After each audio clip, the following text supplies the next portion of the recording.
আসসালামু আলাইকুম সুপ্রিয় দর্শক শ্রোতা, সারাদিন রোজা রাখলেন এবং রোজার শেষে ইফতারি করার মাত্রই শুরু হয়ে গেল প্রচন্ড পেটে অস্বস্তি, যন্ত্রণাদায়ক কষ্ট এবং শুরু হলো পেটে জ্বালা পোড়া এবং একের পর এক ঢেকুর ওঠা এবং বমি বমি ভাব আসা, অর্থাৎ আপনি প্রচন্ড অ্যাসিডিটিতে ভুগতেছেন। শুধু এই একটি বিষয় মানুষকে এই রমজান মাসে প্রচন্ড কষ্ট দিয়ে থাকে। সুপ্রিয় দর্শক শ্রোতা, এখন কথা হচ্ছে যে এই রমজান মাসে রোজায় প্রচন্ড পরিমাণে গ্যাসে ভোগেন না এমন মানুষ খুব কমই আছে। এখন এই সমস্যা থেকে স্থায়ীভাবে কিভাবে সমাধান পাওয়া যায়, এটার জন্য আমরা প্রচন্ড পরিমাণে গ্যাসের ওষুধ খাওয়ার আগে পরে বিভিন্ন সময় খেয়ে থাকি। এমনকি প্রচন্ড গ্যাসের যন্ত্রণা আমরা রোজা অনেক সময় ছেড়ে দিতে বাধ্য হই। আজ আমাদের এই আলোচনার ভিত্তিতে পরীক্ষিত নিয়ম শিখাবো যে 10টি নিয়ম মেনে চললে আপনার গ্যাস স্থায়ীভাবে দূর হবে। শুধু তাই নয়, আপনি অবশ্যই সায়েন্টিফিক্যালি এটা দেখবেন যে আপনার স্থায়ীভাবে গ্যাসের সমস্যা দূর হচ্ছে। তাহলে সেই 10টি নিয়ম কি, চলুন সরাসরি আলোচনা করি। সুপ্রিয় দর্শক শ্রোতা, মূল নিয়মে যাওয়ার আগে চলুন একবার জেনে নিই যে আসলে গ্যাস্ট্রিক কেন হয়, অর্থাৎ অ্যাসিডে আপনি কেন ভোগেন। সারাদিন যখন আমাদের পেট খালি থাকে তখন আমাদের পাকস্থলীতে খাদ্য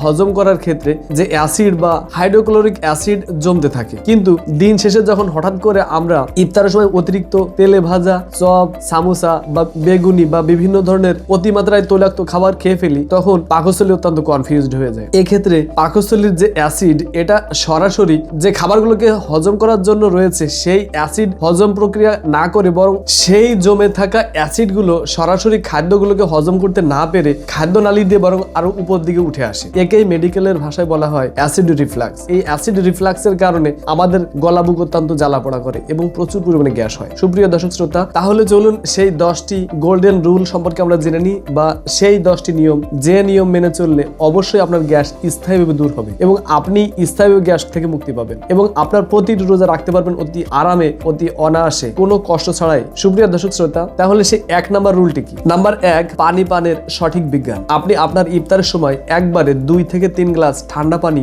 ঢকঢক করে গিলে খেয়ে ফেলবেন না। এতে পাকস্থলীর তাপমাত্রা হঠাৎ করেই কমে যায় এবং এই হঠাৎ করে তাপমাত্রা কমে যাওয়ার কারণে আপনার হজম প্রক্রিয়া দ্রুত থেমে যায়, যার ফলে আপনার প্রচুর পরিমাণে গ্যাসের চাপ তৈরি করতে পারে। সুপ্রিয় দর্শক শ্রোতা, প্রথমত কথা হচ্ছে যে আপনি ইফতারের সময় অবশ্যই মুখে একটি খেজুর নিন এবং এরপরে 1-2 ঢোক করে স্বাভাবিক তাপমাত্রার পানি পান করুন। তাহলে দেখবেন যে আপনার গ্যাসের সমস্যা হচ্ছে না। নাম্বার 2, ভাজা পোড়া ও ট্রান্সফ্যাট বর্জন। আপনি আপনার ইফতারিতে তেলে ভাজা বেগুনি, চপ এবং পেঁয়াজুতে অত্যন্ত পরিমাণে ট্রান্সফ্যাট পাবেন। এই ট্রান্সফ্যাট সহজে হজম হতে চায় না। এই ফ্যাট হজম হতে অনেক সময় নেয় এবং এই ফ্যাট হজম হতে অত্যন্ত সময় নেয় এবং পাকস্থলীতে খাবারগুলো পড়ে থাকে এবং এই খাবারগুলো পাকস্থলীতে পৌঁছে প্রচন্ড গ্যাসের চাপ সৃষ্টি করে। সুপ্রিয় দর্শক শ্রোতা, এর পরিবর্তে আপনার খাদ্য তালিকায় অবশ্যই ছোলা এবং আপনি ভেজানো চিড়া রাখতে পারেন। 3 নাম্বার, খাবার চিবিয়ে খাওয়ার ম্যাজিক। আমাদের হজম প্রক্রিয়া শুরু হয় মূলত মুখ থেকেই। আপনি আপনার ইফতারের সময় খাবারগুলো অতি দ্রুত বা তাড়াহুড়া করে খাবেন না।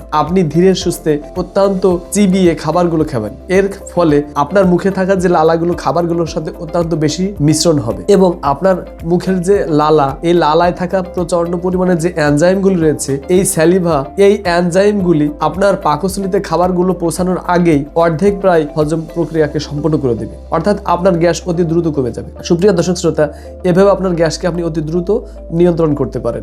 নাম্বার 4, কৃত্রিম চিনি বা শরবতকে না বলুন। ইফতারে বাজার থেকে কেনা লাল নীল পানীয় বা চিনি মেশানো অতিমাত্রায় যে শরবতগুলো রয়েছে, এগুলো খাওয়া মানেই আপনার গ্যাস্ট্রিককে নিমন্ত্রণ করা। চিনি পেটের ভিতর যে সরাসরি ফার্মেন্টেশন বা গাজন প্রক্রিয়ার মাধ্যমে প্রচুর পরিমাণে গ্যাস তৈরি করে। সুপ্রিয় দর্শক শ্রোতা, এর পরিবর্তে আপনি আপনার খাদ্য তালিকায় ইফতারে অবশ্যই ডাবের পানি অথবা লেবুর পানীয়কে আপনি রাখতে পারেন, যেটা আপনার গ্যাসকে অতি দ্রুত ক্লিয়ার করে দিতে পারে। সুপ্রিয় দর্শক শ্রোতা, সারাদিন না খেয়েছিলাম বলে আমরা ইফতারের সময় অত্যন্ত পরিমাণে খেয়ে থাকি, অর্থাৎ গলা পর্যন্ত ভরে ফেলি। এই অতিরিক্ত খাওয়ার কারণে পাকস্থলী যে পরিমাণে লোড নেওয়ার দরকার তার থেকে বেশি পরিমাণ ভরে যাওয়ার কারণে উপরের ভালভ খুলে যায় এবং সরাসরি আপনার গ্যাসের যে চাপ, এটা সরাসরি খাদ্যনালী দিয়ে উপর দিকে ঠেলে চলে আসে এবং প্রচন্ড গ্যাসের চাপ তৈরি হয়।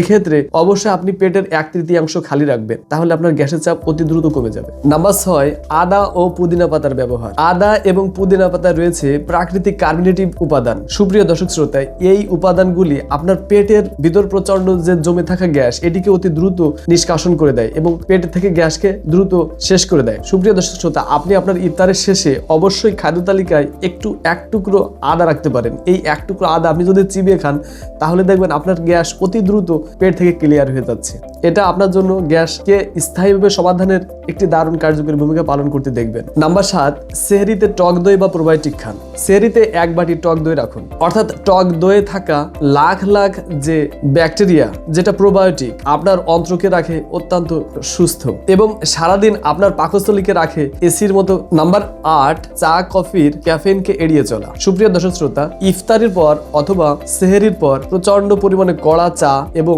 কফিকে অবশ্যই এড়িয়ে চলা উচিত, কারণ এতে থাকা যে ক্যাফেইন রয়েছে এটিতে আপনার পাকস্থলীর পেশিকে দ্রুততম সময়ের ভিতরে অত্যন্ত শিথিল করে দেয়, যার পরিপ্রেক্ষিতে পাকস্থলীর অ্যাসিড দ্রুত খাদ্যনালীর মাধ্যমে উপরের দিকে উঠে আসে এবং দ্রুত গ্যাস তৈরি করে এবং শরীরকে এই চা বা কড়া কফি দ্রুত পানি শূন্য করে ফেলে, যার ফলে আপনার শরীর কড়া হয়ে যায় এবং আপনার শরীরে দ্রুত গ্যাস তৈরি করে ফেলে। 9 নম্বর, আঁশযুক্ত খাবার বা ইসবগুলের ভুসি। কোষ্ঠকাঠিন্য থাকলে আপনার গ্যাস্ট্রিক কখনোই সারবে না, ফলে আপনার খাদ্য তালিকায় ইফতারের পরেই আপনি 1 গ্লাস পানিতে অবশ্যই ইসবগুলের ভুসি ভিজিয়ে রাখুন এবং সেটাকে খেয়ে নিন। এছাড়াও আপনার হজম ক্রিয়া যাতে সঠিকভাবে হতে পারে এবং বাথরুম যাতে সহজে নরম হয়, সেজন্য আপনি আপনার খাদ্য তালিকায় অবশ্যই ফাইবারযুক্ত খাবার রাখুন এবং সাথে শাকসবজি এবং প্রচুর ফল ফলাদি রাখতে পারেন, যেটা খেলে আপনার বাথরুম অতি দ্রুত দেখবেন যে স্বাভাবিক অবস্থায় ফিরে এসেছে এবং আপনার গ্যাস অতি দ্রুত নিয়ন্ত্রিত অবস্থায় এবং আপনার অবশ্যই গ্যাস স্বাভাবিক পর্যায়ে ফিরে আসবে এবং আপনার শরীর থেকে গ্যাস অবশ্যই দূরীভূত হবে। নাম্বার 10,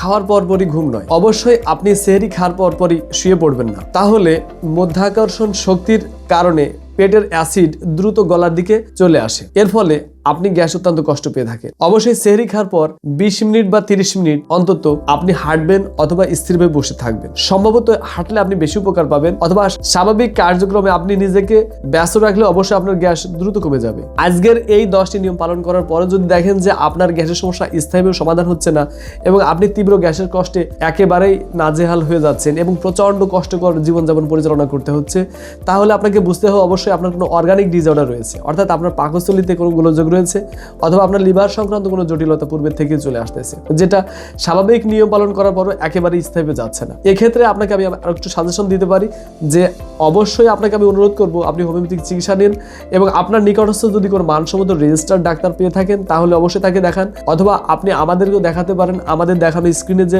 নাম্বারটি রয়েছে এটি এই নাম্বারের মাধ্যমে আপনি আমাদের সাথে অনলাইনে অথবা অফলাইনে অথবা সরাসরি আমাদের চিকিৎসায় আমাদের ক্লিনিকে এসে আপনি চিকিৎসা নিতে পারেন। তাহলে দেখবেন আপনি যদি কিছুদিন হোমিওপ্যাথিক চিকিৎসা নেন, আপনার যত বড় গ্যাসের সমস্যা থাকুক না কেন আপনি স্থায়ীভাবে গ্যাস থেকে চিরতরের জন্য মুক্তি পাবেন এবং স্থায়ীভাবে একটা সুস্থ সুন্দর জীবনযাপন পরিচালনা করতে পারবেন। সুপ্রিয় দর্শক শ্রোতা, তাহলে আর নয় কথা, আজকের এই আলোচনাটি যদি আপনার কাছে অত্যন্ত তথ্যবহুল মনে হয় তাহলে আপনার পরিবার এবং আপনার বন্ধুদের মাঝে আলোচনাটি ছড়িয়ে দিন এবং আমাদের চ্যানেলটিকে অবশ্যই সাবস্ক্রাইব করে লাইক দিয়ে এবং কমেন্টসের মাধ্যমে আপনি আপনার সমস্যাকে জানাতে পারেন এবং দেখা হবে পরবর্তী কোনো ভিডিওতে। সে পর্যন্ত ভালো থাকবেন। আসসালামু আলাইকুম ওয়া রাহমাতুল্লাহ।